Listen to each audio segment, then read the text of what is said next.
আসসালামু আলাইকুম এভরিওয়ান। চুলায় আমি একটি হাঁড়ি বসিয়ে এখন তেল গরম হতে দিয়ে দিয়েছি। আমি আজকে করতেছি আমার মতো করে কলিজা ভুনা। আমি অলওয়েজ বাসায় যেভাবে বানাই সেভাবে তোমাদের সঙ্গে শেয়ার করতেছি। এটা খেতে অনেক মজা হয়। অবশ্যই সবাই ট্রাই করবা আর ফ্রেন্ডস অ্যান্ড ফ্যামিলির সাথে আমার ভিডিওগুলো শেয়ার করে দিবা। তেলটা গরম হওয়ার পরে আমি এখানে পেঁয়াজ কুচি, রসুন কুচি আর কাঁচামরিচটা আস্ত নিয়েছি, দিয়ে দিলাম।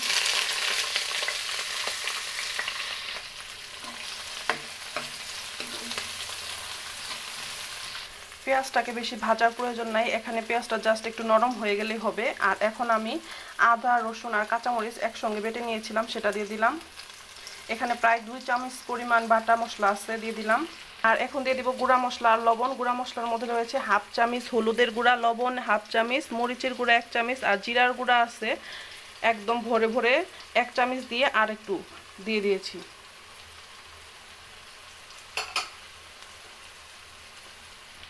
এখন আমি পেঁয়াজের সাথে মশলাগুলো ভালো করে মিক্সড করে নিব।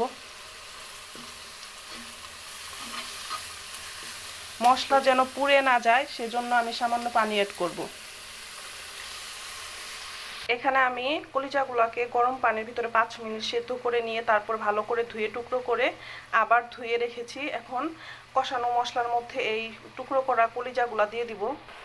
মশলা কষে গিয়ে তেল ভেসে উঠেছে, এখন আমি কলিজার টুকরোগুলো দিয়ে দিব। এখন ভালো করে মশলার সাথে এটাকে কষিয়ে নিব।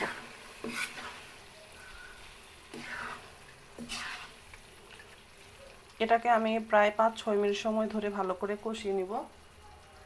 এখন আমি এটাকে ঢাকনা দিয়ে ঢেকে হালকা আঁচে কষিয়ে দিতে হবে।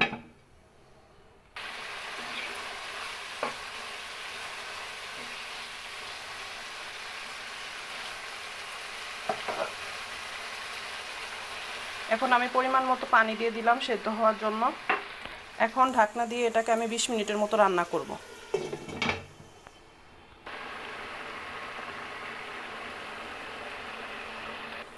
এখন আমি সামান্য কিছু গরম মশলা, লবঙ্গ, দালচিনি এবং এলাচ আর জয়ত্রী দিয়ে দিচ্ছি। সো গাইস, মনে হচ্ছে আমার রান্নাটা কমপ্লিট হয়ে গেছে। এখন আমি ঢাকনা তুলে দেখব। আমার রান্নাটা কমপ্লিট হয়ে গেছে। সো আমার ভিডিওগুলো কার কার ভালো লাগে অবশ্যই জানাবেন এবং ফ্রেন্ডস অ্যান্ড ফ্যামিলির সঙ্গে শেয়ার করবেন আর কমেন্টস করে জানাবেন যে কেমন লেগেছে আমার রান্নাগুলো, ভিডিওগুলো। আপনারা সবসময় আমার পাশে থাকবেন অবশ্যই। আর ধন্যবাদ আমার ভিডিওগুলো দেখার জন্য। আল্লাহ হাফিজ।